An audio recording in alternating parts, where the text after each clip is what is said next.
தினம் ஒரு ஜெபம் என்கிற ஜெப வேலைக்கு நேராக இயேசு கிறிஸ்துவின் நாமத்தினாலே உங்களை வாழ்த்தி வரவேற்கிறேன். இன்றைய நாளுக்குரிய வசனம் சங்கீதங்களின் புஸ்தகம் 37வது சங்கீதம் வசனம் 5. உன் வழியை கர்த்தருக்கு ஒப்புவித்து அவர் மேல் நம்பிக்கையாயிரு, அவரே காரியத்தை வாய்க்க பண்ணுவார்.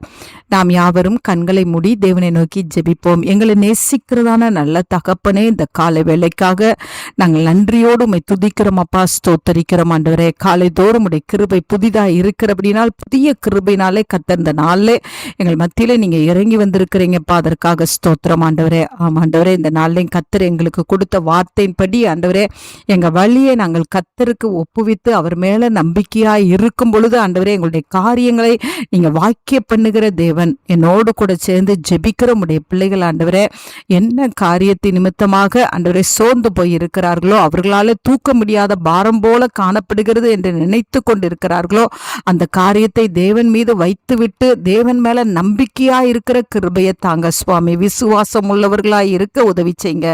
துக்க முகமாய் இருக்காதபடிக்கு ஆண்டவரே, அன்னாள் தன்னுடைய காரியத்தெல்லாம் உங்கள்கிட்ட சொன்ன பிறகு ஆண்டவரே, அவள் அதற்கு பிறகு துக்க முகமாய் இருக்கவில்லை. கர்த்தர் ஆண்டவரே அவளுக்கு கற்பத்தின் கனியை கொடுத்து நீங்க ஆசீர்வதித்தீங்க. அதே போல உங்களுடைய பிள்ளைகள் ஆண்டவரே தங்களுடைய காரியத்தை தேவனிடத்தில் ஒப்புவித்து விட்டு சந்தோஷமாய் இருக்க கர்த்தர் உதவி செய்யுங்கப்பா. அப்பொழுது உங்களுடைய பிள்ளைகளுடைய காரியங்களை வாய்க்க பண்ணுவீங்க ஆண்டவரே. உடைய பிள்ளைகள் விசுவாசத்தோடு காத்திருக்கட்டும் ஆண்டவரை. ஏற்ற நேரம் வரும்பொழுது உடைய பிள்ளைகளுக்கு கர்த்தர் நன்மை செய்வீங்கப்பா, அதற்காக ஸ்தோத்திரம் ஆண்டவரே.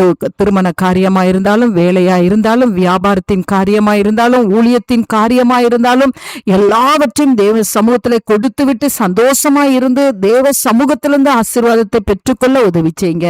இயேசுவின் மூலம் ஜெபிக்கிறேன் நல்ல பிதாவே, ஆமேன், ஆமேன்.